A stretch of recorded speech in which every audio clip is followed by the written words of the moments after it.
so I appreciate that. Just continue to follow those instructions. Everybody able to follow the instructions? No tweeting, texting, or blogging about the case, yes? Yes. All right. Stig, you ready to go? Yes, ma'am. Call your next witness. Special Agent Corey Davidson. All right. Special Agent Davidson, please.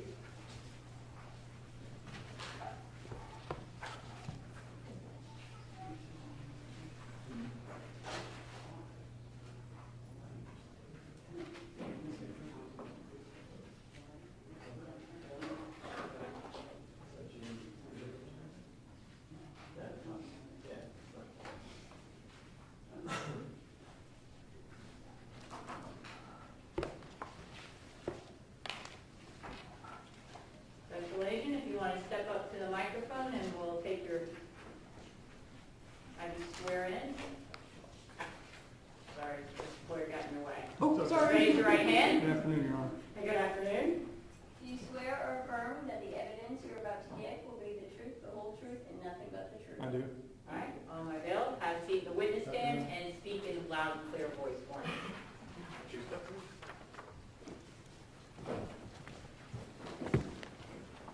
All right, state, you may proceed. Thank you. I'm sorry. You okay? I thought she said state your name. That's okay. It's to say that. Good afternoon. Hi, Could you please introduce yourself to members of the jury? my name is Corey Davidson, And where are you employed? the Florida Department of Law Enforcement. And in what capacity? I'm a special agent. And what is a special agent? We investigate all manners of crimes, including police shootings, political type crimes, human trafficking. We protect the governor. Okay. Suffice it to say, you're basically a police officer. Yes, Okay. And FDLE just calls you, or Florida Department of Law Enforcement just calls you all special agents instead. that's correct. Now, did you have any prior law enforcement experience prior to going to the Florida Department of Law Enforcement? Yes, I did. And where was that? I started in corrections with the Sumter County Sheriff's Office in the early 90s. I moved to patrol. I moved then to the Citrus County Sheriff's Office, where I remained for approximately 19 years. I worked in traffic homicide. I was a motorcycle deputy. I worked in human resources. I took a large part in the hiring process. I did all their lie detector tests, their truth verification exams. I was a background investigator. I was a supervisor of the underwater recovery team. And I was a detective there in internal affairs for several years. Now, what year did you go to the Florida Department of Law Enforcement? It'll be 3 years in August. Now, with your position that you indicated you were in human resources and in essence did the hiring or at least helped in the hiring Had process. a large part in it, yes. Are you familiar with Florida Statute 943.13 titled Officers Minimum Qualifications for Employment? Yes, I am. Anywhere in that statute, does it require that officers not have an adult arrest record? No, it doesn't. What exactly is the requirement of law for law enforcement officers? As far as an arrest goes, no felony convictions and no misdemeanors involving moral character. Okay. And that is the basic law around the state for all law enforcement? That is the FDLE standard requirements, minimum requirements. Now, I'm going to draw your attention to August of last year. Were you asked to assist in an investigation or were you asked to start an investigation of then Mayor Dale Massad? Yes, I was. And approximately when did you get involved? August 15th of 2018. And for that particular investigation, can you describe for the jury just your basic steps? What sort of things did you do? Once we had a meeting, then I determined if there's credibility to the complaint. Then I contact witnesses. I do some background investigation on the persons involved, on the complaint itself. We pass all that through our chain of command at FDLE, and we go ahead and continue with that investigation. Now, in your time being a law enforcement officer in this state, have you conducted investigations where you have asked other agencies to assist you? Yes, I have. And in this particular case, did you get the assistance of another agency? Yes, I did. And what agency was that? The Port Richey Police Department. And specifically, who at the Port Richey Police Department was tasked with assisting you? Officer Don Howard through the police chief. And is that also known as Kenny Howard? Kenny Howard. Okay. Did you also become familiar with the Chief Gerard DeCanio? Yes, I did. And for purposes of your investigation, did you also communicate with him regarding the use of Officer Kenny Howard? Yes, I did.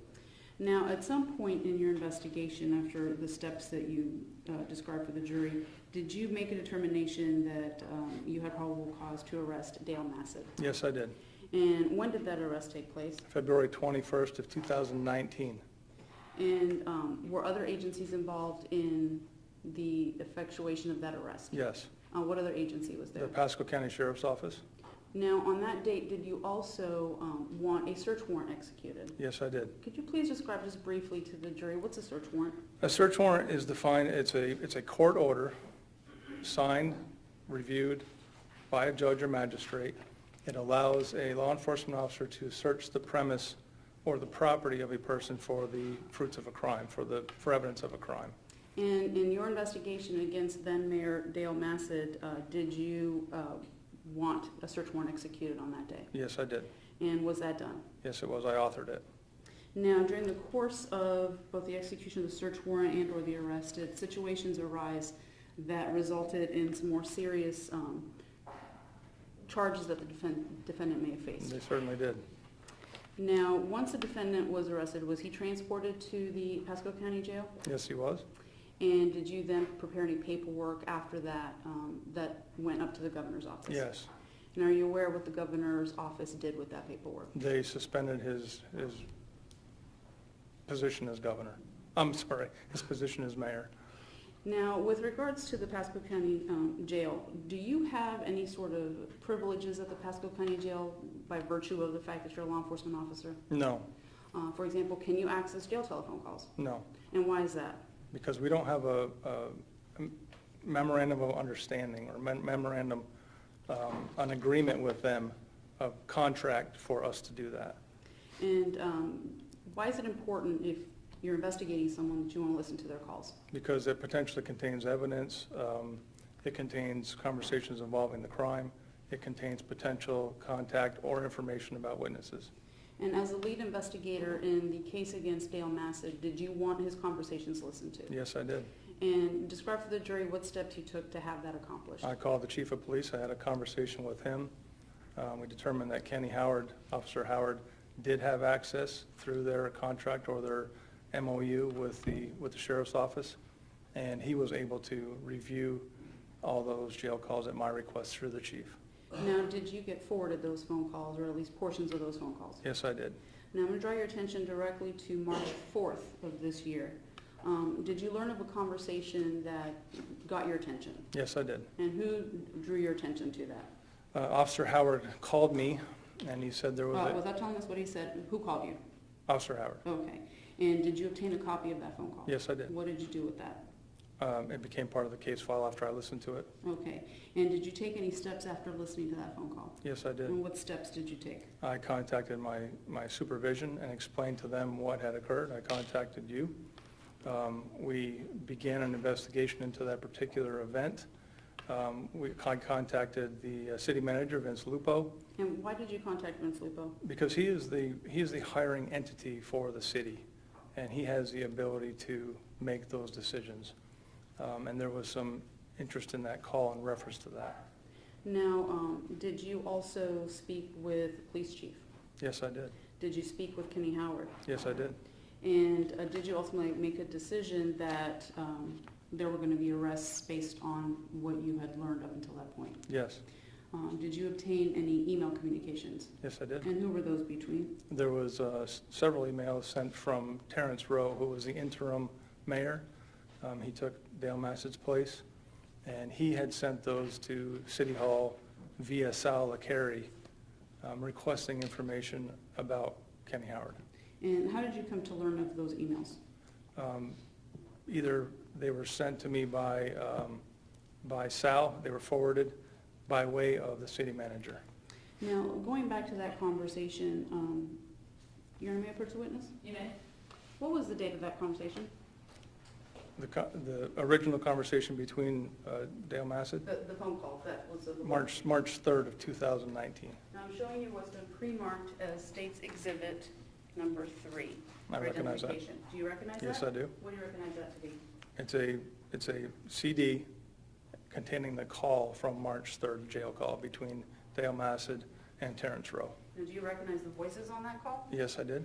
Or yes, I do. And during During the course of you conducting this investigation, did you have opportunity to hear both the voice of Terrence Rowe and the voice of Dale Massett? Yes. Does this CD accurately capture the jail call that you were provided that occurred on March the 3rd between those two individuals? Yes, it does.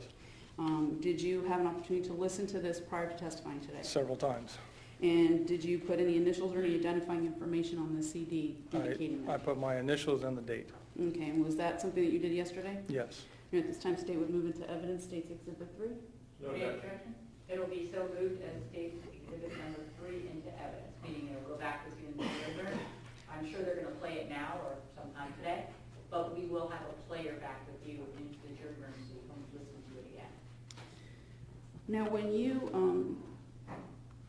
you were listening to that call and started your investigation, did you speak with Officer Howard about what was contained on that phone call? Yes, I did.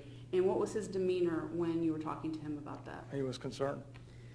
Now, as the investigator on this case, did you determine that a search warrant should have been executed at the home of Terrence Rowe? Yes, I did. And why was that? Because the call contained information that they were requesting Officer Howard's personnel file along with some other records, which were most likely located at Terrence Rowe's residence, as well as a letter that was generated from Dale Massett to Terrence Rowe. You want me to approach the witness again? You may.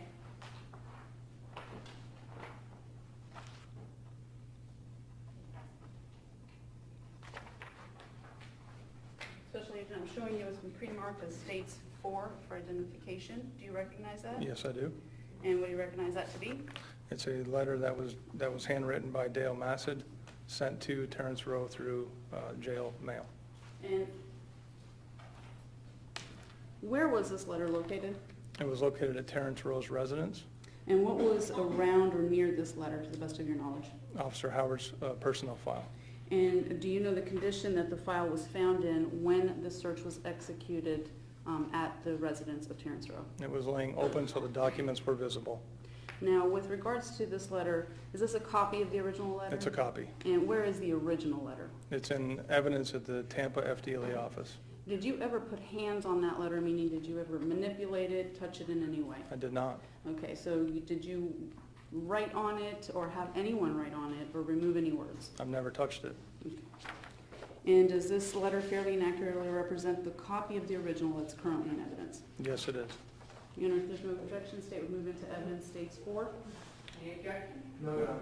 All right, it'll be in states 4.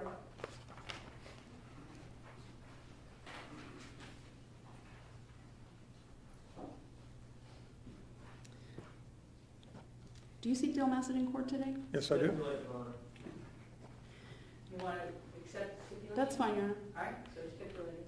Now, at the conclusion of your investigation dealing with this phone call, did you determine that Terrence Rowe also had to be arrested? Yes, I did. And to the best of your knowledge, is he still facing charges? Yes, he is. And as the case investigator for the initial charges that you investigated, are those still pending? Yes, they are. Not dropped? Not dropped. Can I have a moment? You may.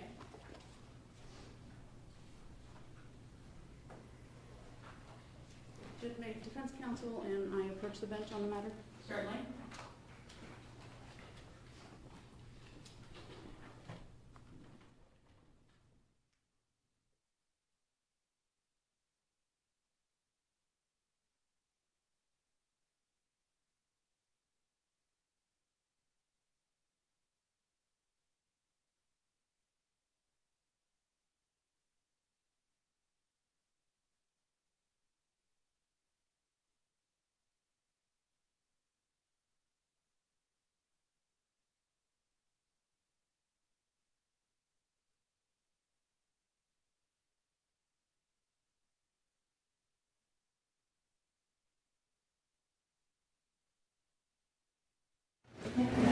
Ladies and gentlemen, I'm going to read you an instruction kind of in the middle of the trial, just to clarify some things. We just talked about some other charges that the defendant is still facing. The evidence that you're about to receive concerning other evidence, wrongs, or acts allegedly committed by the defendant will be considered by you for the limited purpose of proving motive intent, preparation, plan, knowledge, and the absence of mistake or accident, and you shall consider it only as it relates to those issues in this case. However, the defendant is not on trial for a crime, wrong, or act that was not included in the information that I read to you yesterday. All right? And you may hear me read that to you a couple more times, so I just want to reiterate that. State, you want to proceed? State will pass the witness, no further questions. All right?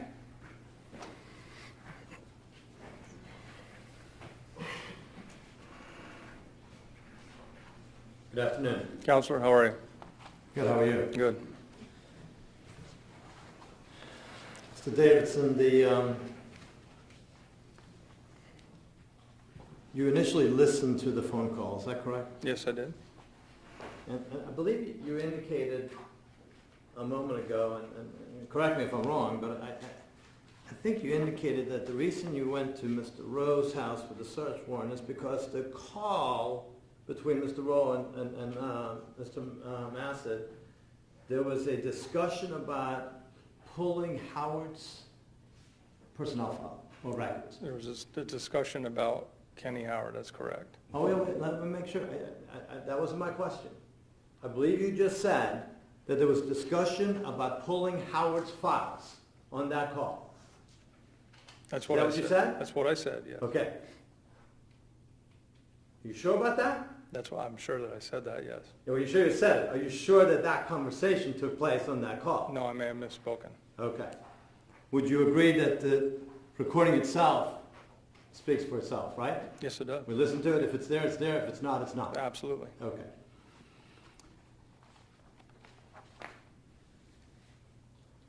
At the beginning of the conversation between Dale Massett and his friend, Mr. Rowe, Mr. Massett asked Rowe about whether or not he received the letter. You recall that? Yes, I do. And Rowe says, no, didn't receive the letter. Right? That's correct.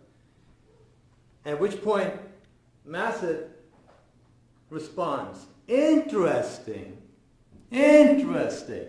3 times I think he said it. You recall that? Yes, I do. Okay. Would it be fair to say, at the conclusion of listening to the recording, you wanted to see the letter, right? That's fair to say, yes. Sure. Because your thought at that point is that something is taking place as it relates to Howard, right? That's correct. And so you wanted to see what was in that letter so you could find out what might be in that letter to help you with your investigation as it relates to Howard, right? It was of interest. Of course. Yeah. Once you received the letter, it was somewhat of a disappointment, was it not? I wouldn't say it was a disappointment Okay. because it wasn't lost. Well, it wasn't a disappointment because it wasn't lost. Let's talk about that. The letter was dated what, March 1st? I believe it said March 1st on the top. Okay. The phone call is March 3rd? March 3rd. Right. It's not at all unreasonable that a letter that leaves Mr. Massett's hands in the jail on March 1st may not reach Rowe by March 3rd. Was that a fair Yeah, statement? that's reasonable, yes. Okay. So you're not suggesting that just because they said that they didn't have it, that was some sort of a fabrication, right? No, not at all. Right. But you were interested in the letter because of the reaction from Dale Massett when it hadn't arrived, right? I was interested in the letter to see what the content was. But also because of the reaction from Dale Massett about the fact that it hadn't arrived, right? Not necessarily because it hadn't arrived, no. Well, again, the tape will speak for itself, will it not? Yes. Okay. And would it be fair to say that the letter that was written by Dale Massett, it's a 2-page handwritten letter, right? It is. It's in evidence. It is. Not once does it mention Officer Howard. No, it doesn't. Not once does it ask Rowe to do anything as it relates to Howard. No, it doesn't. It primarily talks about city council meetings and the dredging. That's correct. Okay.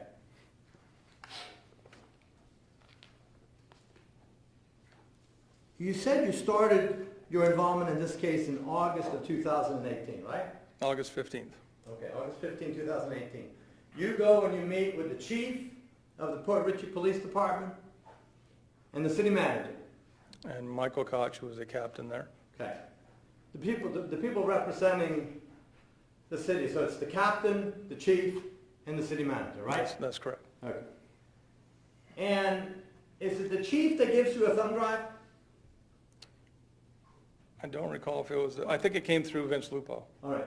Someone gave you a thumb drive, right? Yes. Whether it's Vince Lupo or someone from the city gave you a thumb drive, right? Yes, they did.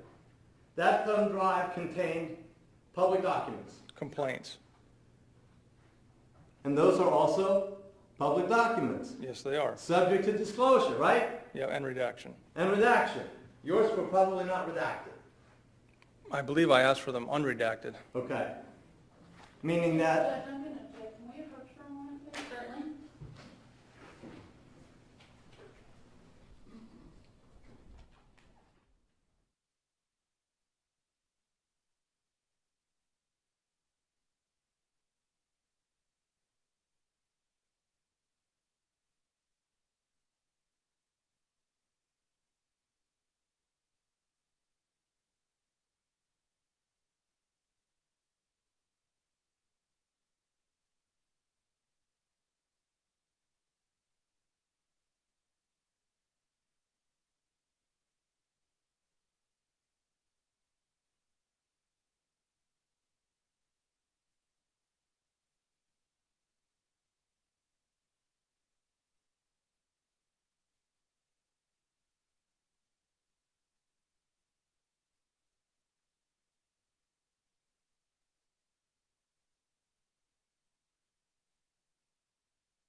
Are you withdrawing? yes, Your Honor, I would withdraw that question. All right, jury should disregard the last question. You may proceed. Thank you. Mr. Davidson, in your business as a special agent, do you have an email assigned to you? Yes, I do. And do you use that for a variety of things that are related to your work as an agent? Yes. Okay. And do you also have a personal email account? Yes, I do. Okay. And you indicate you have 19 years experience with is it Citrus or Hernando County? I'm 25 years in law enforcement. Okay, the 19 were with Citrus or Hernando? Citrus. And 6 with FDLA? No, I've been with Sumter for 3. Okay, all right. Are you aware of a law that makes it a violation for a mayor to do due diligence on employees and request public records from No. personnel files? No?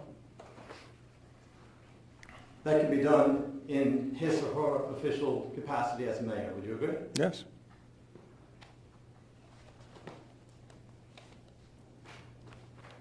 In fact, you indicated when you first start out, in this case, you assess credibility of witnesses as part of your initial assessment of the case, right? Oftentimes, yes. Okay. And would you agree that it generally is better for an outside agency to investigate issues that are issues involved within an agency? It depends on the circumstance. Sure. But generally, certainly, it would make you less biased if you're an outside agency investigating misconduct alleged within the agency. Would you agree with that? I would hope there would be no bias. Well, of course not. Of course not. Did you know, when you first became involved in this investigation back on August 15, 2018, did you know that Dale Massett, one of the items on his agenda was that he wanted to basically end the Port Richey Police Department? I learned that at a later time. At a later time. It was not disclosed to you back then by anyone? Not that I recall.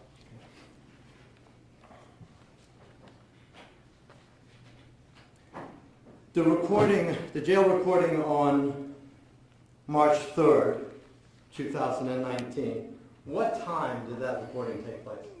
10 something at night, approximately 10:20, something like that. Okay. Approximately. And you're also familiar with the emails from Terrence Rowe to the clerk, to the city clerk, right? Yes, I am. And would you agree that his initial email to the city clerk requesting Howard's personnel file actually took place prior to the phone call? Yes, it did. You indicated that at the time that you came into Rowe's house, you found the letter that's in evidence, right? I didn't find it, but yes, it was located there. Someone did. Yes. And you also indicated that the personnel file of Howard was there as well. Yes, it was. How many pages? I don't know. I didn't count it. Can you estimate it? I can't. I never put my hands on it. Okay. Never looked at it? No, I didn't. I have portions of it that I received at a later time. Was part of the concern that somehow requesting this public record was harassing Officer Howard? It was a discussion about that, yes. Sure. That was Officer Howard's concern. Okay. Were you not the lead investigator? Yes, I was. Were you not curious about whether or not maybe there's something in this public file that somehow could be perceived as being harassing? I had previously had a discussion about that, about his public record file. Okay. But don't you want to do your own independent investigation and look and see, let me look at the thing that they requested to see what's there? The agents on scene were tasked to do that. Well, so you didn't do it. No, I didn't. I wasn't there. Did any of the agents on scene inform you that they found anything that should be of concern? They told me they found his personnel file laying open. Right. But other than the fact that his file is there, did they find anything else of concern? We did not specifically discuss the contents. If I could have a moment, Ron. You may.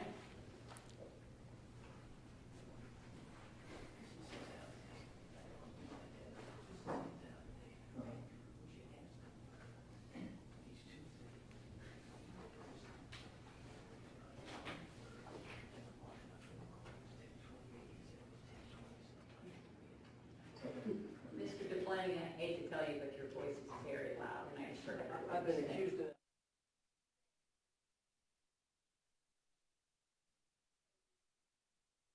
Go ahead. Thank you.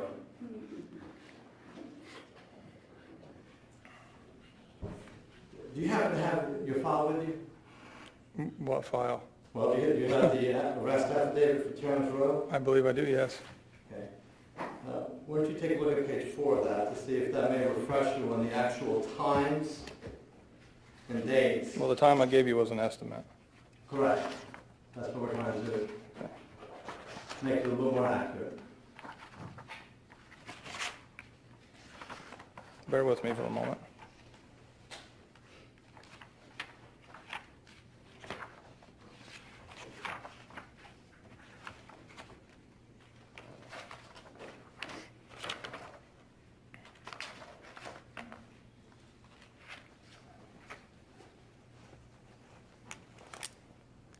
Didn't need these a couple of years ago. May I approach, help refresh his memory? He has his copy right Oh, there. does he have it? Tell Okay. him where to look, and he just opened. Oh, okay, top of page 4, second paragraph. Are we talking about the arrest? Are you talking about, yeah, Yes, because the arrest affidavit, okay, Terrence Rowe. okay, I have All it. did the probable cause affidavit. They're Oh, did probable I? cause- Yeah, there's an Okay. arrest affidavit and a probable cause affidavit, so we're on page 4. Yes. Go ahead. Well, it says arrest warrant affidavit for Terrence Hagen Rowe. Are you looking at the arrest warrant or the arrest May I affidavit? approach? It Sure, says no go ahead. objection. Fresh recollection. Because I'm looking at the affidavit. Okay, why don't you take a look at this? You're looking at my probable cause? Why don't you take a look at that and see if you, That second paragraph looks like it's your paragraph, and whether that refreshes your recollection as to the times that the email was sent and the time that the phone call was made on March 3rd, 2008. The phone call was at 10:48 PM, And On- the email was sent at what time? 8:45 PM. Thank you, that's all I have.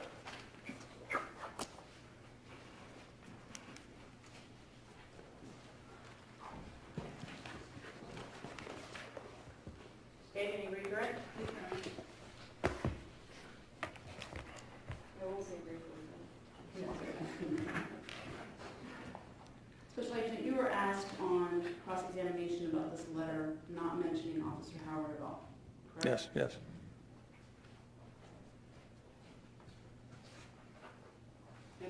You may? Showing you what's already admitted as 4, and I'm going to direct you to certain parts of that. Specifically, permission to publish parts of the exhibit, Your Honor? Sure. Specifically, paragraph 2 of the first page. Could you read to the jury that line? Does it start with remember? Yes. Remember all that is recorded. Remember all is recorded, so sometimes read between the lines. Something, And that's This- that line, correct? yeah, that's that line, yes. Okay. The Go punctuation's ahead, up. keep reading that paragraph. Something this big must be bigger than, it's difficult to read his handwriting, Port Richey, or is it? Now, moving on to the second page of that letter, going down to the second to the last paragraph, could you please read that paragraph, ending with clear up?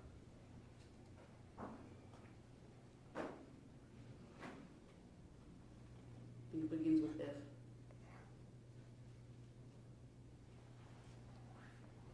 You want to approach and show? If the letter gets three, That's it. okay. There you go. if the letter gets there, call Jody, and her number is listed.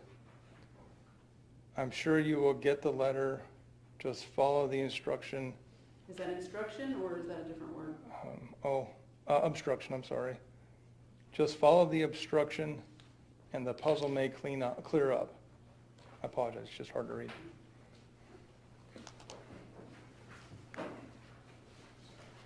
It's fair to say, while that doesn't mention Officer Howard, talks about obstruction, talks about reading between the lines.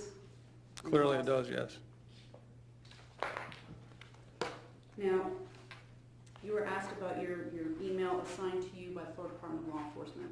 Is that an email you use for personal business, No, it's not. when you're just making public records requests? When I'm making public records requests? Just as a common citizen making a public records request, is that the email you would use? No. And with regards to bias, in this investigation, you were asked to assess credibility and bias. Did the Port Richey Police Department have any call, meaning any input in whether there should be an arrest of Dale Massive? Not at all. They handed the case over to us for that reason. Did Officer Kenny Howard have any input in that? Not at all. Did they have any input on whether there was a search warrant possibility at all? None. Now, with regards to the timing of the call, you were kind of pointed to sometime in the 8 o'clock hour, there was an initial email on March 3rd, 10 o'clock hour, there's a phone call. Did that end all the emails from Terrence Rowe to the city clerk? No, it didn't. How many other emails would you estimate were sent? I'm estimating 3 or 4. Now,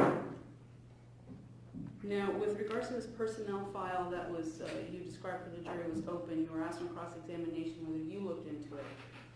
Is it common for you to task other agents or other people assisting you with certain duties? All the time, yes. There were several agents involved in this case.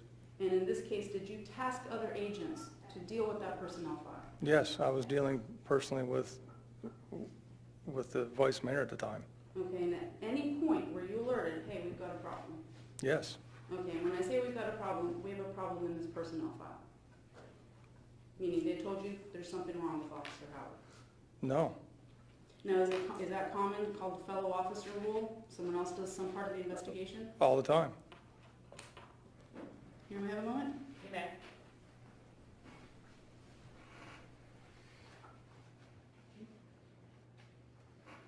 Nothing further. All right, sir, you may step down. You remain under subpoena. Thank you, Your Honor. We'll talk about the case, but thank you very much. Thank you. State, call your next witness. Police Chief Gerard DeCanio, please.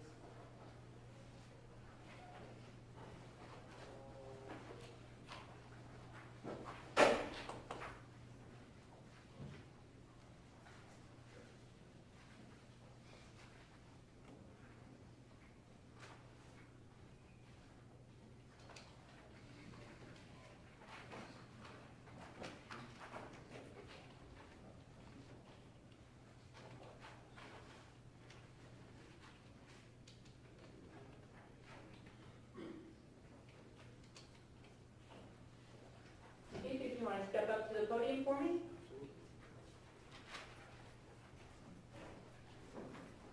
Stop right there, raise your right hand, you sworn by my clerk. Do you swear or affirm that the evidence you are about to give will be the truth, the whole truth, and nothing but the truth? I do. Thank you. Please follow my bailiff into the witness stand, speak in a loud and clear voice for me. Hi, Your Honor. You've got a chair, we have a chair that says the gun belts now. Yeah, that's it, I know, I gotta, we need a Add a couple more things too. special chair, well, there's no more room. State, you may proceed. Thank you. Good afternoon, Chief.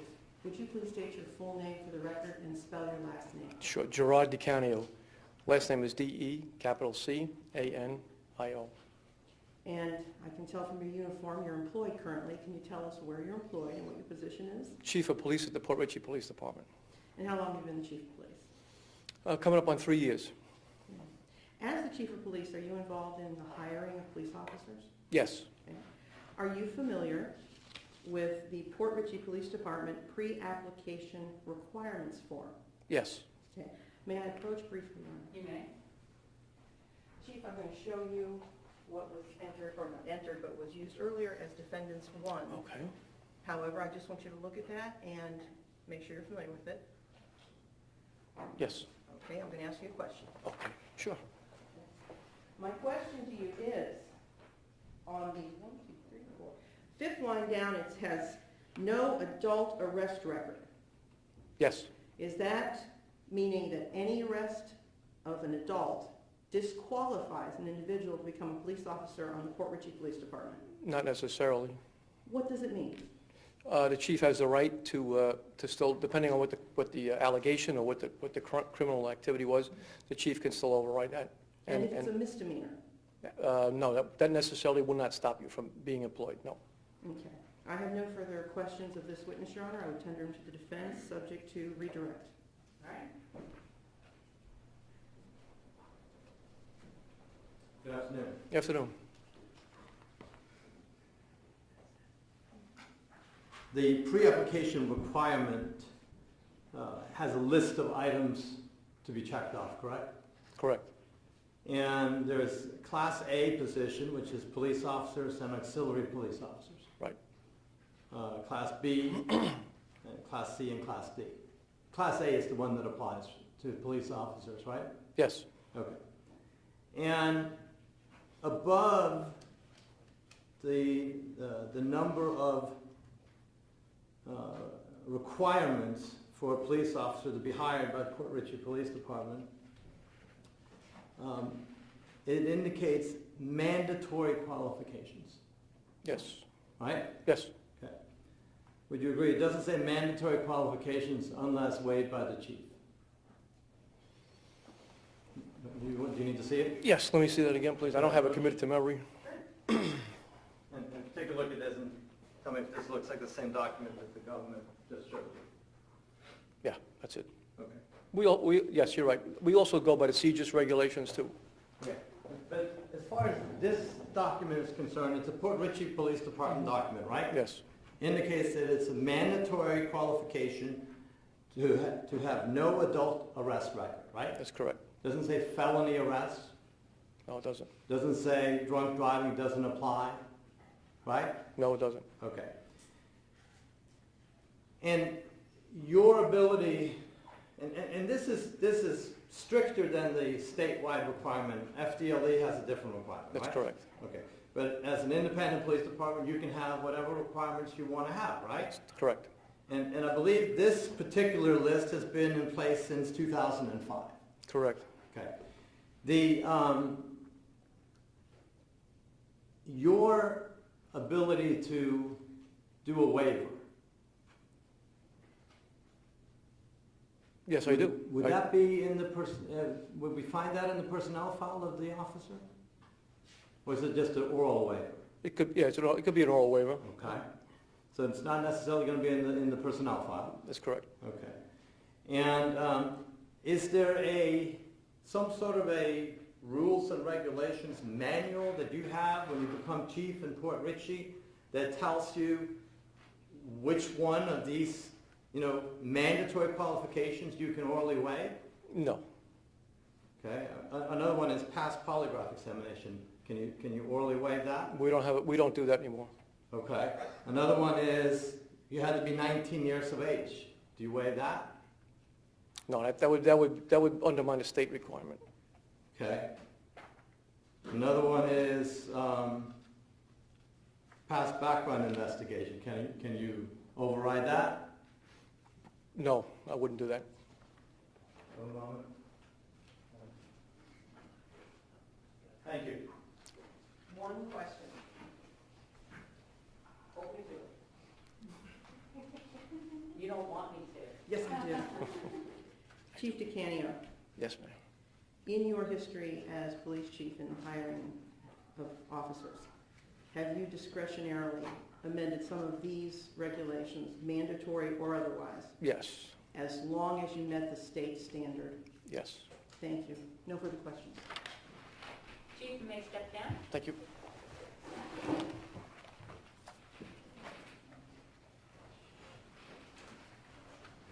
State, call your next witness.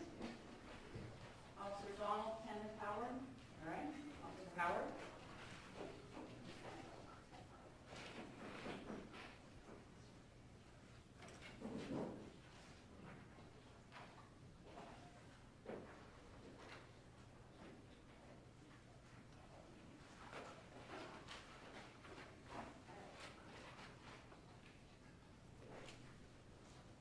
Good afternoon, officer. You want to step to the podium for me?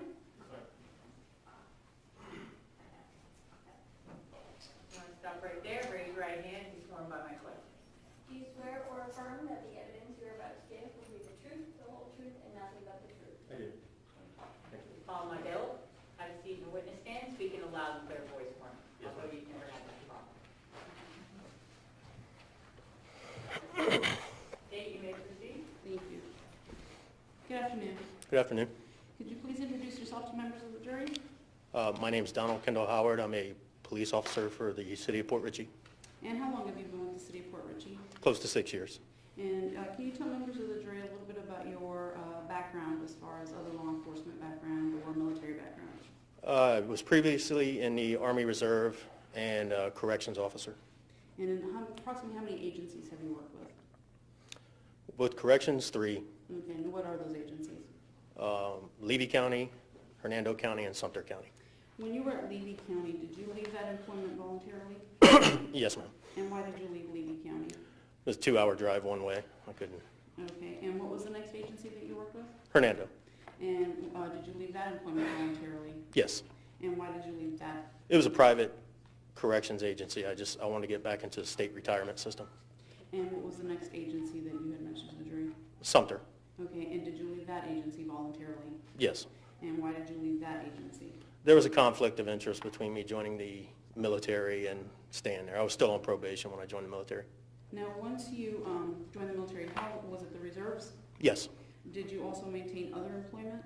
Yes, I worked at Sweet Bay while I was attending the police academy. Why did you not continue working for another police agency? I wouldn't have been able to work that shift as well as attend the academy. Okay, so you actually went somewhere that you could attend the academy and work within that? Yes, And the academy, by that, do you mean law enforcement academy? yes, To become an actual deputy or law enforcement officer? right. I was previously CO, corrections officer certified. I wanted to switch to the road, so I went to the patrol academy. Now, when did you get certified or finish the academy? I believe it was in right around December of 2013. Okay, and where did you apply to become a law enforcement officer based on that? Port Richey is the only place I applied at that time. Okay, and did you know who the police chief was at that time? I did. And who was that? Chief Dave Brown. And did you have conversations with that chief prior to submitting your application? Yes, I went in to get fingerprints done, and I was initially going to apply at Pasco, and he Okay. said, no, just go ahead and apply here. And did anything that within your conversation prevent you from putting in an application? No, he suggested it. Okay, now, do you know a Special Agent Corey Davidson? I do.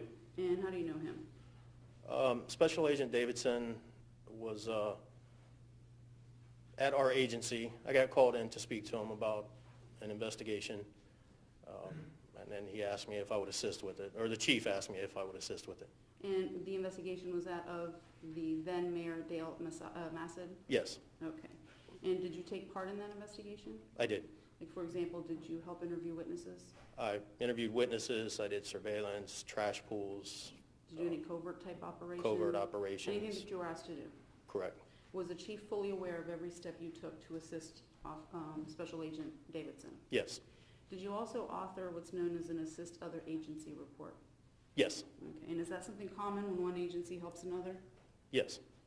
Now, during your time at the Port Richey Police Department, did you become familiar or become acquainted with then Mayor Dale Massad? I became familiar with him. Okay. Would you say you had a professional relationship with him? Well, professional and courteous, yes. Okay. Pleasant? Pleasant, During your time, and I'm going to give you kind of the time frame, from the time you start with the Port Richey Police Department to right before the arrest, okay, before the February arrest of Dale Massad, at any point did you learn that Dale Massad ordered your personnel file?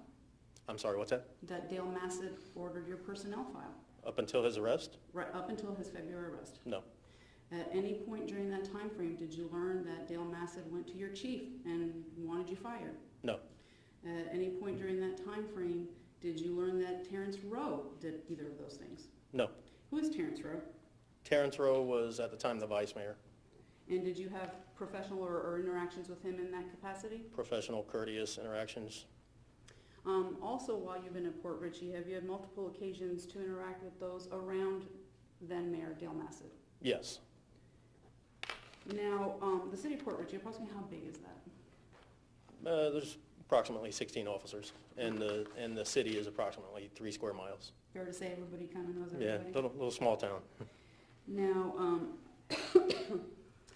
at some point, did you learn that Special Agent Corey Davidson was going to effectuate or have effectuated the arrest of Dale Massad? I did, And was that in February of this year? yes. Okay. Were you involved at all in that decision? In the decision? Yes. No, Were you involved at all in the actual writing of or going to a judge to get a search warrant approved? no, Were you present when this was going on as far as the arrest? what you just described, the writing the search warrant and stuff? No, the arrest. Oh, I was present, I was on scene. Okay, and why were you on scene? Scene security, just to make sure nobody came in or out that shouldn't have. You basically kind of locked down the house? Yes,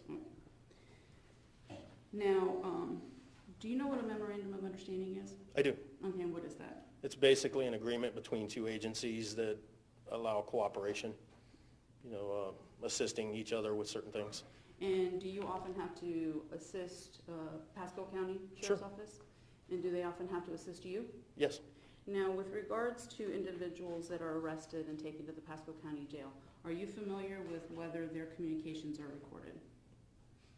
while they're in jail? Yes. Oh, yes, Okay. And do you have access to that system? I do. Okay. Now, in this case, were you asked by either your chief or Special Agent Davidson to assist in obtaining the communications of Dale Massett while he was incarcerated? Yes. And can you describe for the jury the steps you took to obtain that and what you did with those calls? The first thing I did was contact the sergeant in charge of the jail calls. He authorized me to get the program that I download to my laptop, and from there I can do a secure login and listen to each individual call. And did you do that in this case? I did. And did you do that every day, basically listen every day? I monitored calls every day. Okay. Was that your sole role at the Port Richey Police Department? After his arrest, while I'm at the police department? Yes. No. Okay, so while No. you're listening to these calls, is it fair to say you're also conducting other Oh, yeah, services? conducting normal day-to-day activities as well.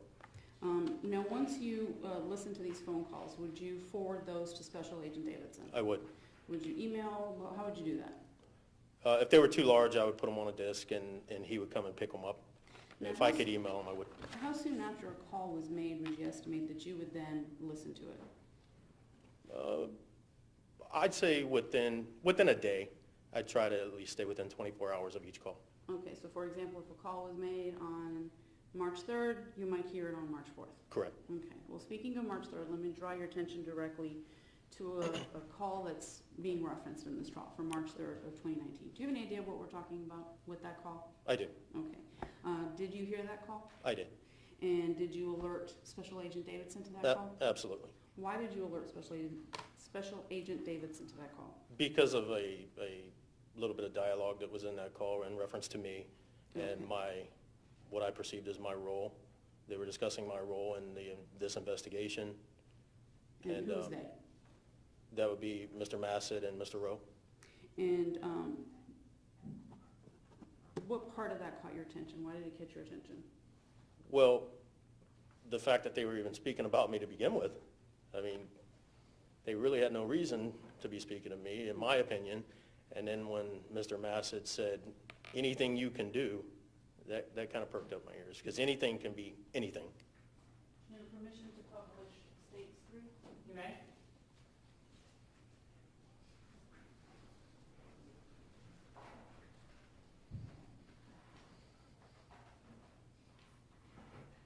Ladies and gentlemen of the jury, again, you have this back in the jury room to listen to. So do your best, and Maria, do your best to take it now. And Judge, I would just ask that the instruction on other evidence be read prior to the playing of the... I'm going to read that same instruction I read before, not that you all can't remember, but it's just best that I do it. The evidence you are about to receive concerning other crimes, wrongs, or acts allegedly committed by the defendant will be considered by you for the limited purpose of proving motive, intent, preparation, plan, knowledge, and the absence of mistake or accident, and you shall consider it only as it relates to those issues in this case. However, the defendant is not on trial for a crime, wrong, or act that is not included in the information. And just to reiterate, this is going to be in that big packet I give you at the end, so you'll have it to read too when you're in the jury room. So you don't have to memorize this one either. All right, you may proceed.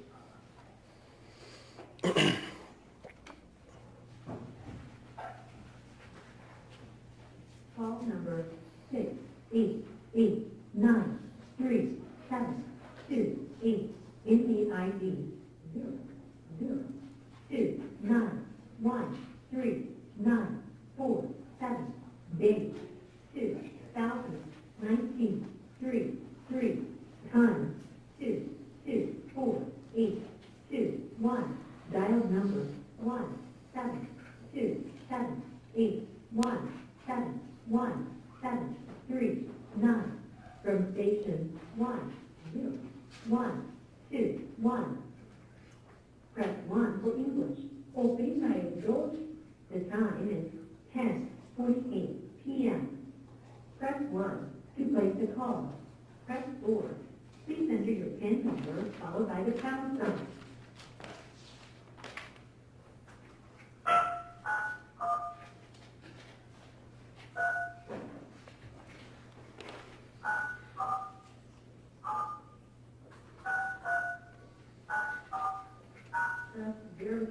much or prepaid select call or speed dial call. Press 1 for calls within the United States, Canada, and the Caribbean. Please.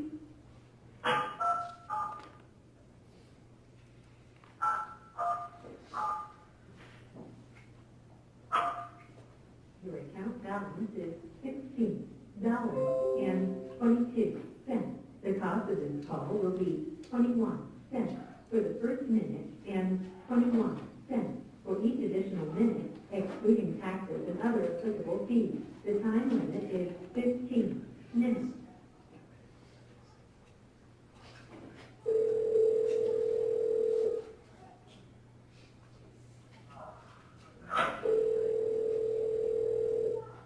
Hello, you have a call at no expense to you from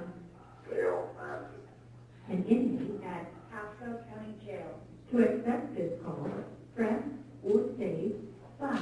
To refuse this call, hang up now. To block this call and all future ones. This call will be recorded and subject to monitoring at any time. Thank you for using IT Solutions. You may begin speaking now. Hey, stay with Lenny. Let me go get the governor. Okay.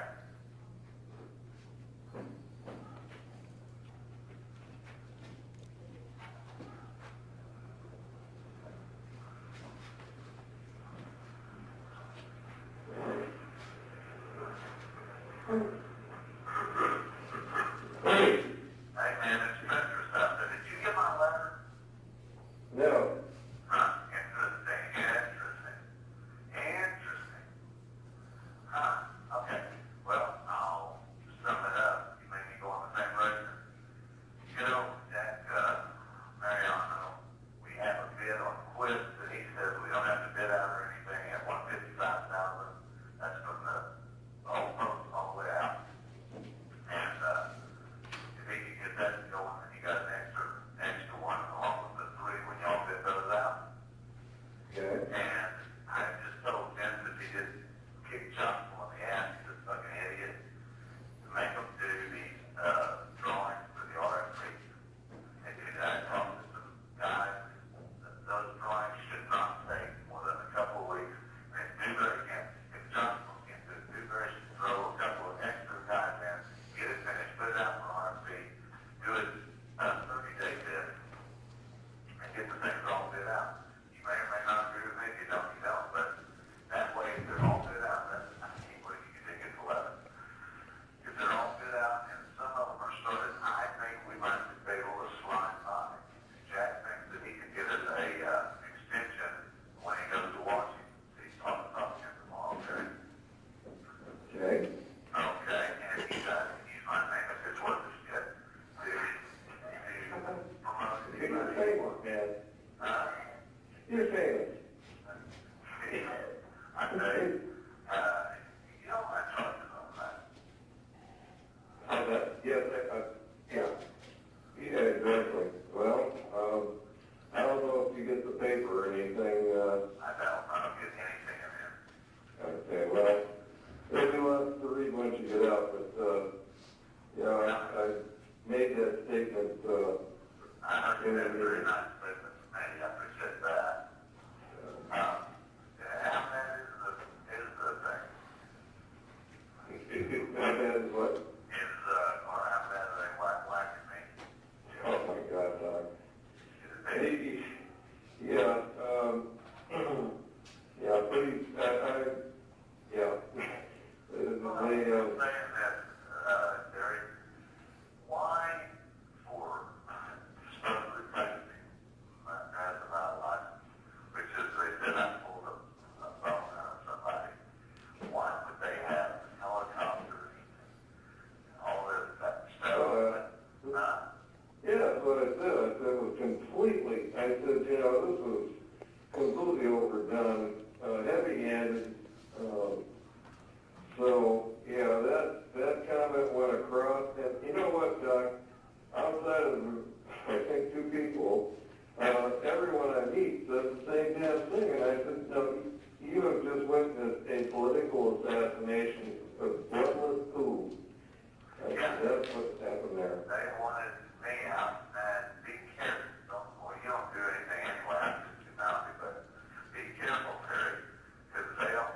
tell you, the number one dirtiest pool player in North is Cherry County. My guess. Okay, well, I'm doing some research to find out who, what, when. But, If you get a chance, just ask him about the pit bulls when they come out, and I asked 5 times for the recording. When I saw the pit bull end up on my porch, and I called and I asked for a recording, and they have never given me that recording because you can use that to show how pathetic they are.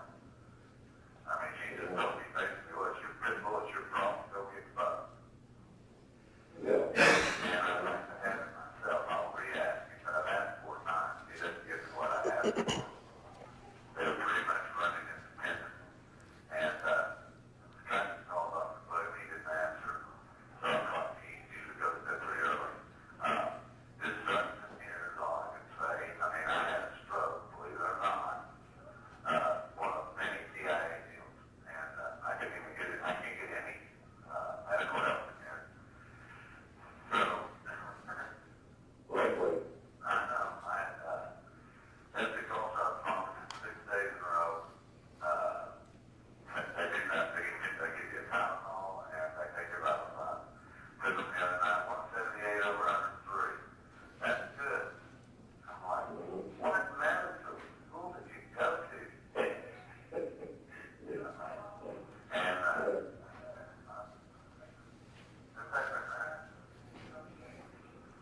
was it in there? My wife perspective. Okay, okay. Yeah. It's the worst I've ever seen. And somebody's been in this film for not knowing the jail is one, I don't know. And this is bullshit.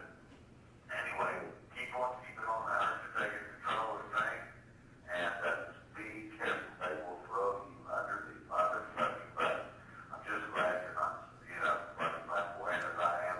Be careful. Yeah, none of my guns are loaded. It doesn't really matter. All the princes are gonna say exactly what I told them.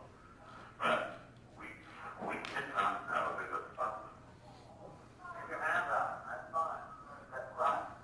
Right? What's that? Yeah, just play on there and give it more. I do not believe in Jerry County. I believe Howard was hired illegally, fired illegally, and hired and rehired illegally. I don't know why, but he's in on everything. I'm on it. Okay. So anything you can do is good. This don't go down without somebody, I've been joking about that, the old movie, somebody's got an answer for, Yeah. I want to know, this doesn't go down without somebody answering for it. This is a serious deal. This is, I mean, you're looking right now, as far as I'm concerned, that leave that police department in, martial law, because they do what they want. They do what they want. They probably do it to Phil Franco or, but generally around, if you're not somebody, they'll push you right off the curb. And, or if you're somebody with a big mouth. So I don't know. My sergeant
today money, that's perfectly legal. He blew the whistle to it. Who did he blow the whistle to? Noco said that she went to him privately, trying to get rid of the police department. Well, but who did he, say, I mean, he said that, I went to him privately. Who did he tell that to? Doc, I can't really be sure, but no, it's reliable. But I remember this, I was with him, and when I first was elected with Tom O'Neill, so they said, I don't know what, there's just something bigger in this than me. And I don't know what it is. But, me and Tom O'Neill went to business with him, the same thing, 4 years. That's all I'm calling you saying, buddy. Well, anyway, like I said, I'm on top of it, I tell y'all, I've heard. I'm not very happy, but, It ain't happy here. Stay where you are, get that light for me. I will, how often do you get a chance to call? I can call, I can call, so if you hear, anytime you hear it, try to take a look at it. It might be in the day, it might be in the afternoon, just don't know. And I'll try to call you tomorrow, when they let us out. When is it tomorrow? Well, that's when we let you out. Go fuck yourself, that's basically what we get. And I'm in protected custody, so I'll get out. I gotta go, he's gonna tell me, you take it.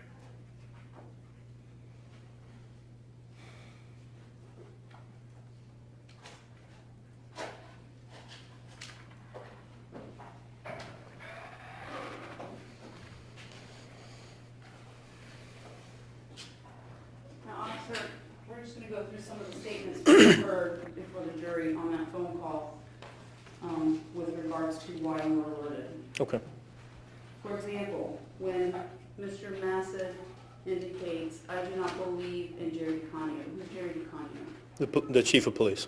And he indicates Howard was hired illegally, fired legally, and rehired illegally. At the time that you heard this call, did you have any idea what that had to do with? I had an idea. I mean, I believe that had something to do with an arbitration, a previous arbitration. And since then, have you learned what that has to do with? Yes, it had to do with the arbitration. Now, let's talk about hired illegally. When you applied to the Port Richey Police Department, were you made aware of what the requirements of the Port Richey Police Department were? Yes. And that included no adult arrest? Yes. No adult arrest. Can you tell members of the jury, have you been arrested? Yes. When were you arrested? I believe it was October of 2004. And what was that for? A misdemeanor DUI. Okay, misdemeanor DUI. So DUI in the state of Florida that you received in 2004 was not a felony? No. It's a DUI, crime of dishonesty? No. Okay. Now, when you applied, did you apply after you had a conversation with then Chief Brown? Yes. Okay. And were you asked to fill out paperwork regardless of that? Yes. And did you fill out that paperwork? Yes. And specifically, did you fill out the application portion that indicated anything about arrests? Yes. Did you disclose in your application that you were arrested in 2004? Absolutely. And did you provide even more information to the Port Richey Police Department regarding that arrest? Yes, I actually brought them all the documents pertaining to it. And when you say the documents, do you mean like the probation orders? Right. Was that terminated? Oh, yes. Okay. Yes. Had you ever violated that probation? No. Did you also write a paragraph about what was going on in your life at the time that led to that DUI? Yes. And this is all before you got hired? Yes. All after you had a conversation with the chief at the time? Yes. Are you familiar with Florida Statute 943.13 regarding the qualifications of officers? Yes. And does that say any adult arrests? No. Is it actually felonies or crimes of dishonesty? Yes. Do you have any of those in your history? No. Now, prior to hearing this phone call, when did you hear this phone call? Believe it was the evening it happened on March 3rd. Okay, did you hear it? I was on night shift at that time, so yes, that's when I heard it. Okay, so you heard it the day it was made? Yes, the Okay. day it was made. And prior to hearing this phone call, so now using our end date as March 3rd, from the day you started at the Port Richey Police Department, do you recall when that was? Believe it was October 30th of 2014? And between that date, 13, I'm sorry. 13, okay, October 2013 to March 3rd of 2018, at any point, did Mr. Massad ever express any concern to you about your employment? No. Did you learn of anyone ordering your personnel file? Yes. Okay, and when did you learn of that? I actually learned after this phone call. Okay, well, up until this phone call, were you made aware that anyone ordered your personnel file? No. Were you made aware of whether Terrence Rowe was asking about you prior to this phone call? Prior to the phone call? No. Now, hired legally, we have that covered. Hired illegally, we've covered that. Right. Fired legally, do you know what that's in reference to? It was in reference to some accusations made by a fellow officer Okay, that were later found. okay. Well, Untruthful. let's kind of open that up for the jury to Sure. understand. Were you, at some point in time, fired by then City Manager Vincent Lupo? Yes. Can you tell members of the jury what you were fired for? It was supposed to be spreading rumors. Okay, and once you were fired, what action did you take? I went to my PBA representative, the Okay. union rep. What's a PBA? That's the Policemen's Benevolence Association, Okay, is that the union. Okay, so that covers law enforcement. Yes, Okay, so if there's a grievance, you go to that union. correct. Okay, and did you take those steps? I did. And what happened when you took those steps? The union began a arbitration. Okay, were you present for all of those proceedings? Yes. Okay, was there an actual hearing that took place? Oh, yes. Was there, hearing officer or hearing judge for all that time? Oh, yes. Okay, was testimony taken at that hearing? There was. And at some point, did you learn the results of that hearing? Yes, I did.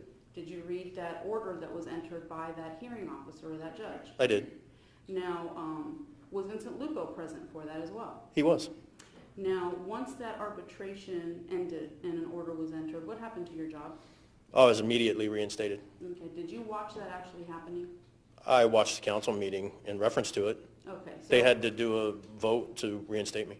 Okay, so you saw that occurring? I did. And was that after the arbitration hearing? Yes. Was Vince Lupo present at that? He was. meeting? Okay. Was he the one that was advising the council what had happened? Yes, Okay. Was Terrence Rowe there at that meeting? he was. And was then Mayor Massad at that meeting? Yes. Did either of them, at that time, have any sort of objection to the reinstatement of you at the Port Richey Police Department? No. Did either of them indicate you have been arrested for DUI, so you should not be at the Port Richey No. Police Department? In fact, was there a vote taken? Yes. Do you recall who made the motion to put you back on the Port Richey Police Department? Terrence Rowe. And do you recall the vote? Unanimous. So Mr. Massad did not issue an objection? No. Mr. Rowe did not issue an objection? No. This is after they were advised of what occurred. Correct. Now, with regards to putting you back on the Port Richey Police Department, can you tell members of the jury, how did that affect your pay? I mean, were you Well, given I was awarded all my back pay, What about like step increases and things like that? including step increases that I would have received during that time. And what about your personnel file? Was there any order regarding what could be entered in your personnel file? Yes, the order stated absolutely no discipline will be entered into my personnel file resulting from that. Now, at some point, after learning of this phone call or hearing this phone call, did you learn that Terrence Rowe made a request for your personnel records? Yes, a couple days afterwards. Now, when you heard this call kind of taking you back, what were you thinking? What did you feel? Oh, I was alarmed. I thought they were going to be coming after me any way they could. When you say anything you can do, that's pretty alarming. Did you learn how soon after this phone call requests were made for your arbitration hearing records? I believe it was the following, or 2 days afterwards. It's either the following day or 2 days after. Did anyone come up to you while you were in this courthouse and warn you about this? Absolutely. And who was that? That would be Mr. Lupo. Now, in this call, you said, "I'm on it." I'm sorry, you said, "anything you can do." Okay. Why was that alarming to you? And who said that, actually? Mr. Massett, Okay. And why was that alarming to you? because again, he was talking about me. I'm the officer that was involved in the case, and he's telling somebody else, anything you can do. I mean, that's pretty alarming. And when, did you hear somebody has to answer for it? Yeah, that just reinforced the anything you can do And with what me. about the reference to the Godfather? Yeah, well, I mean, that pretty much speaks for itself for anybody who's ever seen them. Did you in any way take part or have any opinions or express any opinions regarding dredging in Fort Richey? No, Were you ever asked whether the Fort Richey Police Department should be disbanded? no, And if it's disbanded, if it is disbanded, would your next act be apply for a different agency? of course. Now, on that call, we heard presumably Terrence Rose saying, "I'm on top of it, and I'm not very happy." Did that cause you alarm? Absolutely.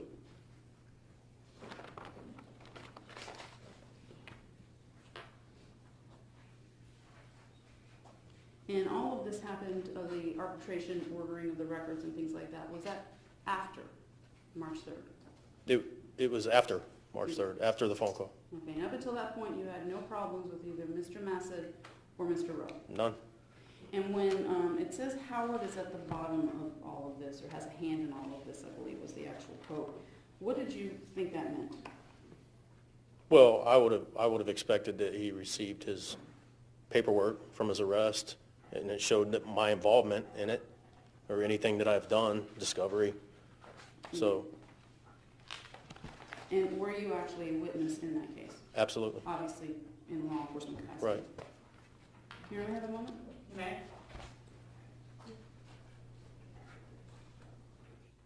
Nothing further to say, we'll pass the witness. Cross?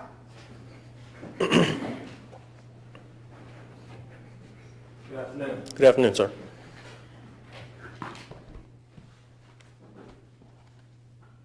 You were frequently present at city council meetings? Not frequently. Sometimes I'd watch it, sometimes I was security for the meetings. Sure.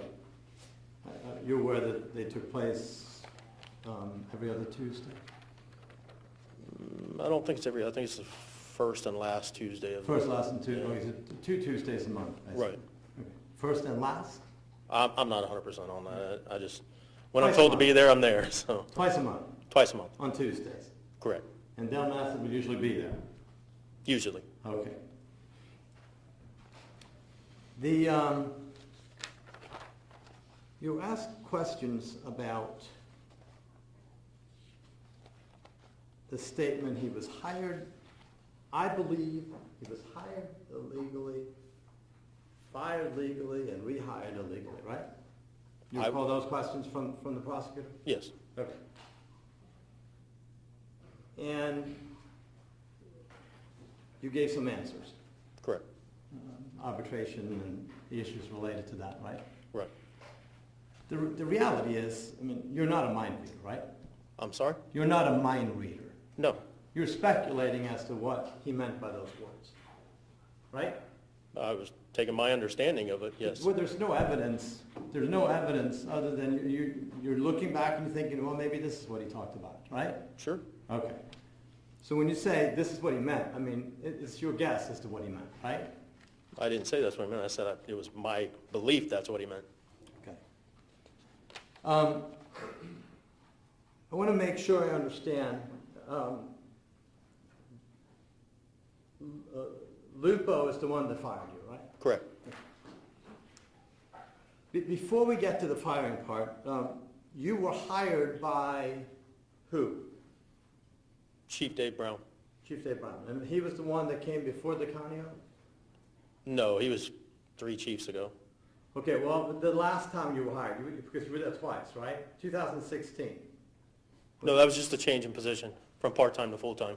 Okay, but you had to fill out paperwork in order to make it from the change in positions, right? From part-time to full-time. I think the only thing I signed was a piece of paper saying Did I understand I'm being moved from part-time to full-time? You don't recall in 2016 filling out forms, answering questions about your history and I may have, I don't recall it. explaining the circumstances surrounding the DUI, what the disposition was and such?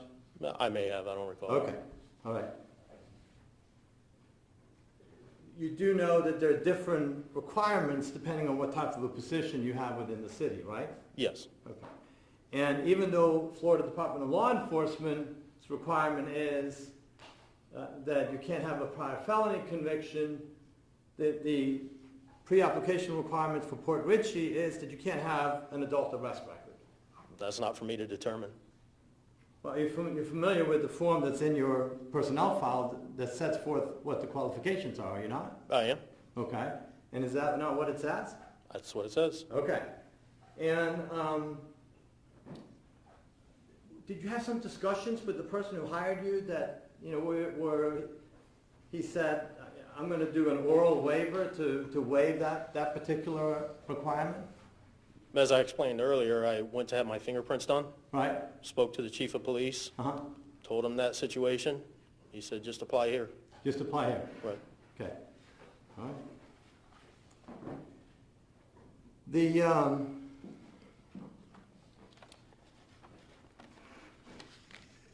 you indicate that,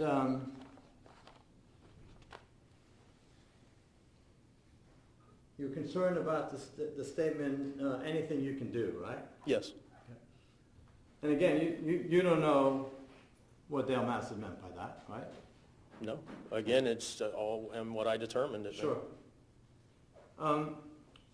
You listened to the call that we just heard a few minutes ago, right? multiple times. Multiple times. And you heard the reaction of Dale Massett at the beginning of that recording about the letter that he had mailed. I did. Right? Hmm? Okay. Would it be fair to say that you were curious about what that letter might have in it? No. My only concern was the discussion about me. I could care less Right. about the rest of that. Right. But his response to the letter not having arrived seemed like he was somewhat puzzled, concerned, right? That's his business. When he started Okay. talking about me, then it was my business. But would you not agree, Officer Howard, that if you're truly concerned about Dale Massett and what his plans might be, you're going to want to see that two-page letter to see if there's any reference to Officer Howard. I wouldn't want to see it. I would suggest that FDLE see it since it's their case. Do you have a moment, Your Honor? You ready? No other question. Thank you, Your Honor. May I redirect?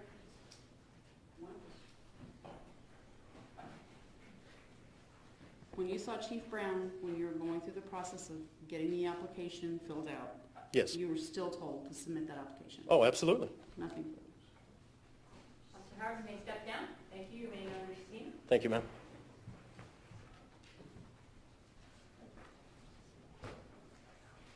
Dave, call your next witness. Judge, we just asked to introduce the stipulation signed by all parties dated June 24th of 2019, as states exhibit number 5. No question, Judge. All right, you approach. I'll read it to the jury.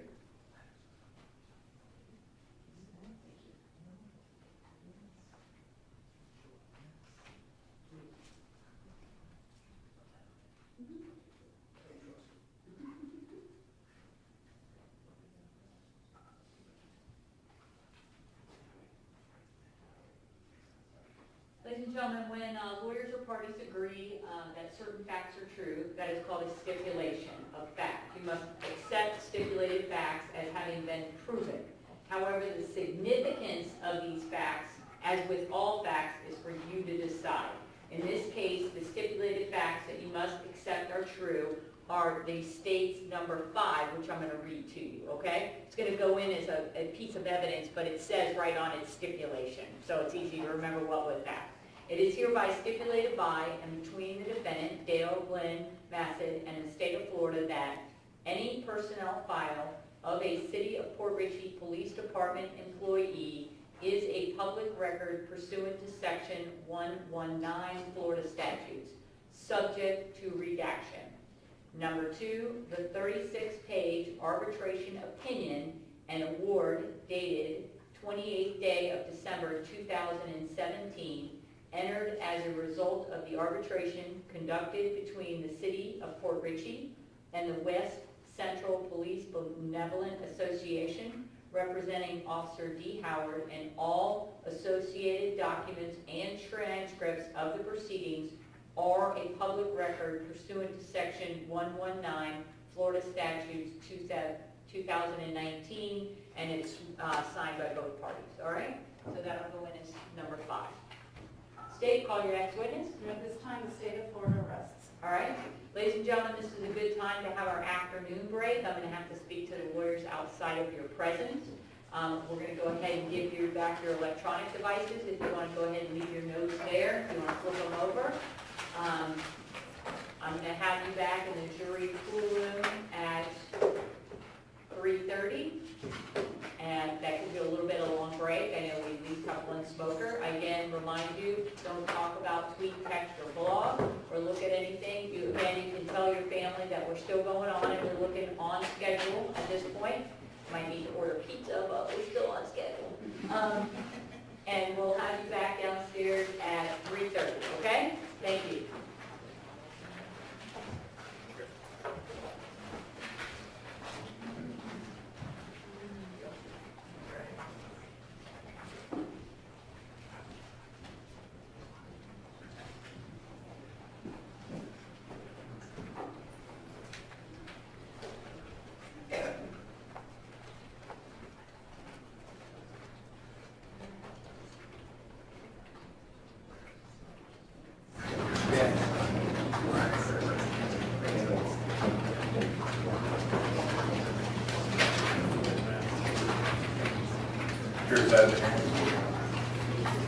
Stating I'm arrested, what says the defense? At this time, the defendant, Dale Massett, moved from the directed verdict of acquittal on the basis of appropriate rule of criminal procedure, and basically my argument is twofold. Number one, the actual charge is a conspiracy to commit the crime, and I'm going to talk about the crime in a minute, but conspiracy requires the state to prove that it was the intent of Dale Glenn Massett that the offense of obstruction of justice would be committed. Even taken in the light most favorable to the state, the innocuous comments of do whatever you can doesn't indicate he's asking to do anything unlawful. And any of the other comments will be similarly construed. And then it says in number 2, in order to carry out the intent, Dale Glenn Massett agreed, conspired, to combine or confederate with Terry Hagan Rowe to cause the obstruction to be committed by either them, one of them, or by some other person. There was no agreement. This whole case is on the basis of that tape. If you listen to the tape, it wasn't an agreement to violate any law, much less the obstruction of justice. So I say, on the basis of a conspiracy, there was no conspiracy, even taken in the light most favorable to the state. Now we talk about obstruction of justice. Conspiracy means to violate a law. In this case, they chose a violation of this particular statute, not the general obstruction statute, Judge, but the obstruction of justice statute under this particular statute, which required, one, that Massett and Rowe attempted, and I'm paraphrasing, attempted to falsely, under color of law, to influence, intimidate, or harass. Color of law, or falsely by color of law, is by using authority they did not have. Color of law is by acting under authority, falsely meaning that they acting under a color of law that they did not have. My understanding that the only evidence the prosecutor has put in this case is that any request, number one, the request initially made by Rowe was 2 hours and 2 minutes before this phone call was ever made. So if the conspiracy was the phone call, he asked for the public record of the information of Howard before they ever had the phone call. So certainly that's not part of the conspiracy. Conspiracy hadn't even occurred yet.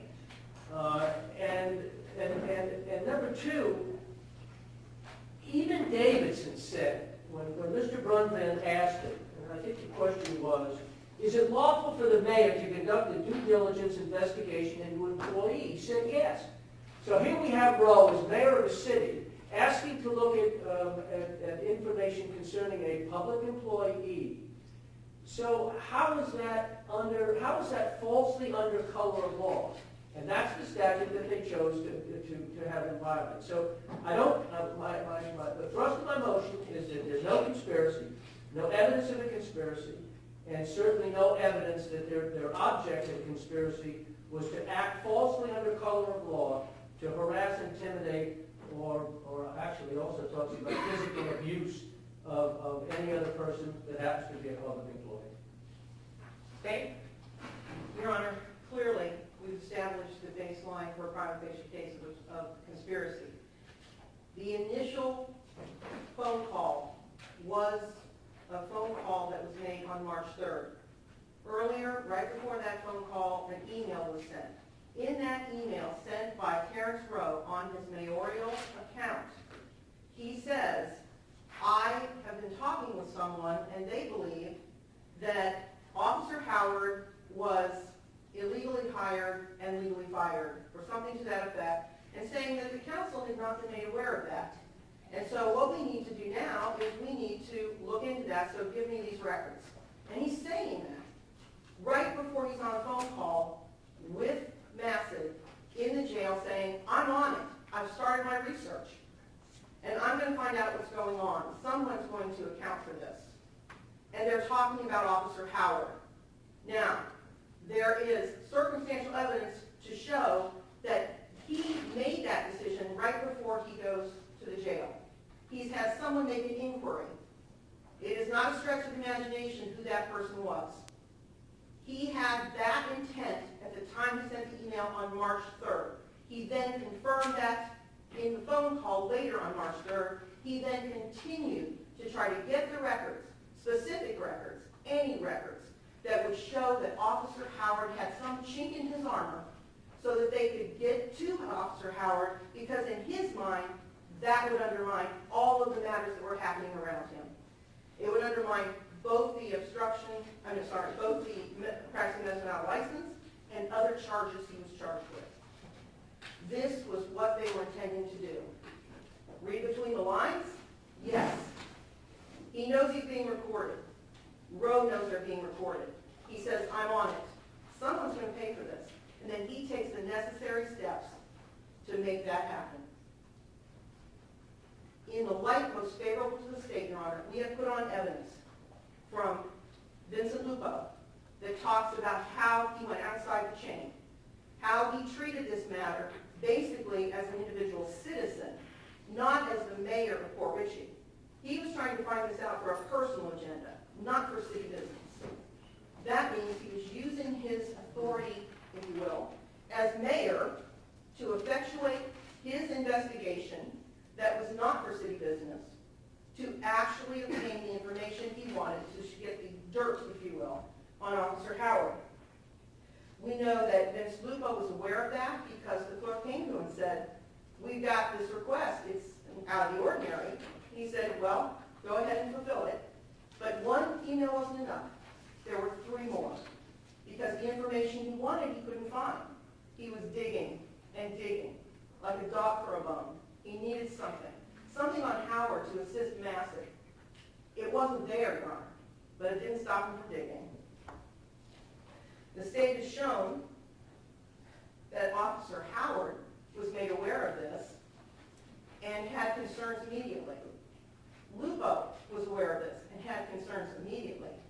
This is a conspiracy charge, Your Honor. So all the matters in context around the activities during that period of time are relevant. And all of them must be taken in the context of each other's actions. There doesn't have to be an express verbal agreement. There simply has to be the agreement. And that is that we move forward with this agenda. And they did. And because Rowe was outside the jail system, he could effectuate it through the use of his email, which he did. And he got a hold of these records. They weren't enough. So he continues to use his color of mayorship, if you will, to try to meet this personal agenda. Your Honor, I think we have proven the charge. In the light most favorable to the state, the witnesses have testified that this was an ongoing process from March 3rd through March 12th. And the effect was they got the records they could get. They weren't enough to do what they wanted to do, but by that time they had tipped their hand and they had shown that their conspiracy existed. So, Your Honor, with that having been said, I believe that the state has proven a prima facie case. You have the actual words of the phone call. I think that is also relevant. Anything you can do is good. This thing doesn't go down without somebody answering for it. And the person they're discussing is Officer Howard. Your Honor, the state, given the burden of showing simply the threshold of a prima facie case, has proven the case of obstruction and conspiracy. Spence, anything else?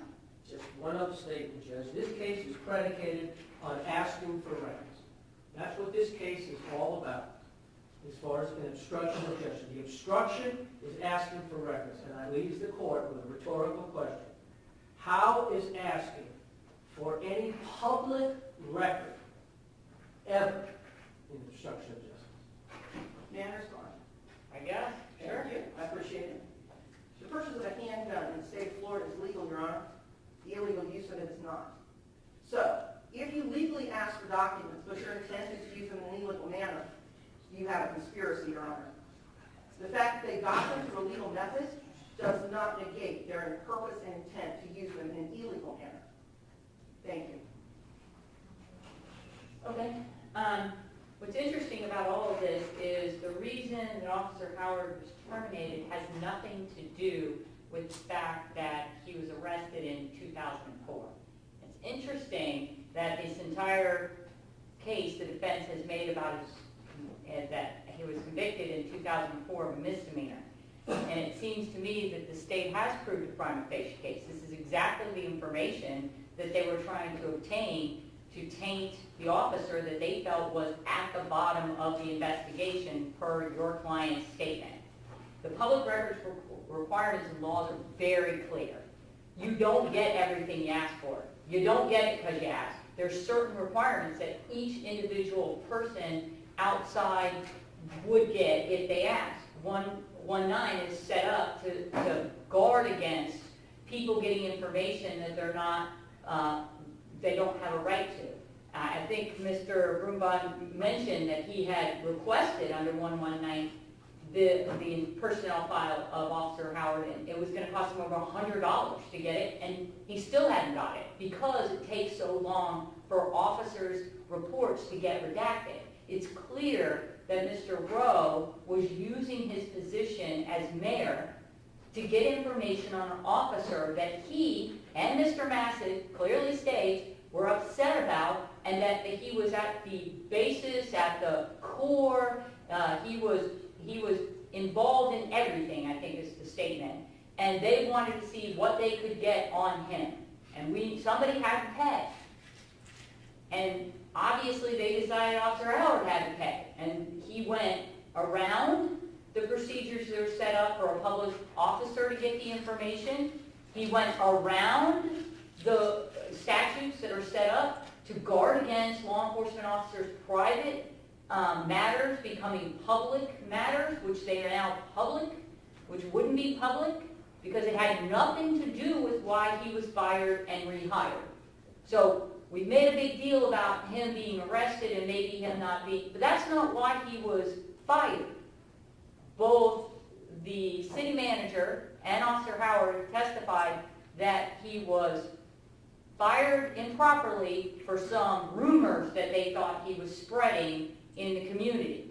And then it came out that he wasn't spreading the rumors, they had to rehire him, they had to pay him back pay. But all I've heard about is him being arrested. So obviously there was information in those records that Mr. Rowe and Mr. Massett from the small town that they're in thought that they could get their hands on that would effectuate something about this officer that they pinpoint in this call that they feel is the basis and the whole core of why he was arrested on the original charges, which then led to a much more serious case. So it's clearly the state has laid a prima facie case that Mayor Rowe, at the time, went around the way things were normally set up to get information. And nobody asked the city manager, but it was pretty clear that if he was asked for that, there would have been a long conversation, because the city is on the hook if the judge in the arbitration, he says, the judge has retained jurisdiction and nothing in this thing can cause him to be disciplined. So if anything happens because this report gets out there that against Officer Howard, again, the city is on the hook, because the judge has already said the city can't use any of this for any disciplinary matters. And they've already had to pay him back pay and all that kind of stuff. So they're setting up this procedure when you want records, so that the mayor, the city commissioner, the city manager, everybody kind of knows what's going on. They can review the records, talk about the records before they give them. If you're just a person on the outside and you're public, then again, they have to go through all of the procedures in 119, which include paying, which Mr. Brumbaugh told me was over $100, ahead of time before you get the records, which then, because they're police officer records, have to be heavily redacted. We all agree to that. It's in your stipulation. So I have no idea what Mr. Rowe got, how he got it, but he clearly went around the way things are gotten. And so whether he could have gotten him another way doesn't negate the fact that the state has charged him with a conspiracy to commit obstruction of justice, which is try to get records a different way than the normal way, the legal way. Because he's mayor, he tried to just go straight to the clerk and get records saying, and the thing that's interesting, and you guys didn't bring this up, but the thing that's interesting in states number 1, it said, I would like to see the personnel file for Officer Howard had someone ask me about firing and rehiring, which makes it then city business. Well, nobody's asked him about this. There's nothing wrong with Officer Howard. There was no pending investigations or complaints that anybody's brought up. But the interesting part is that the city clerk on page 1 here, it's March 12th at 1:59 says, "Hello, Mr. Rowe. Can you please specify what exact records of Officer Howard you are looking for? This way I can determine if they are for public and I can get them to you as soon as possible." So he's telling Mr. Rowe right then, some of these records are not admissible. How soon do you need this information? I'm working with staff, trying to set up a timeline. Please email me as soon as possible so I can notify staff involving complying with this information. And then that's on 159. At 12.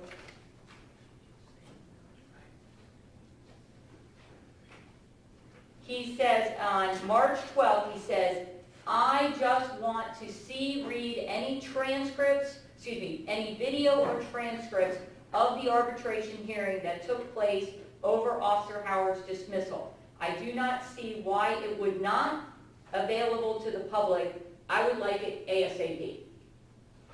So he's saying that he wants to go outside of the normal way, and they're trying to set up a timeline, they're trying to figure out what he needs, they're trying to figure out what he wants, and if it was for his personal use, then he should have done a request in writing under 119 that's required, so the officer can be notified that someone is looking at their personnel file, because there's another set of requirements that go over 119 that just don't have with, oh, you asked.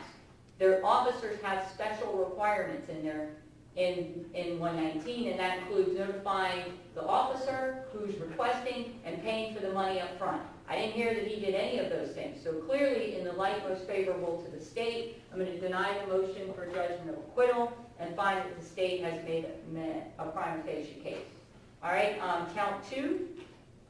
Any argument as to count 2? Judge, my understanding is if you're guilty of count 1, you're going to be guilty of count 2. If you're not guilty of count 1, you can't possibly be guilty of count 2. So. Okay. Only if you used a phone and we all heard the telephone. Well, so, I guess they proved to use the telephone to, they're alleging they used a phone to further the conspiracy, so in the light most favorable to the state, I'll deny any motion of acquittal. All right, defense ready with any, do you have any other witnesses?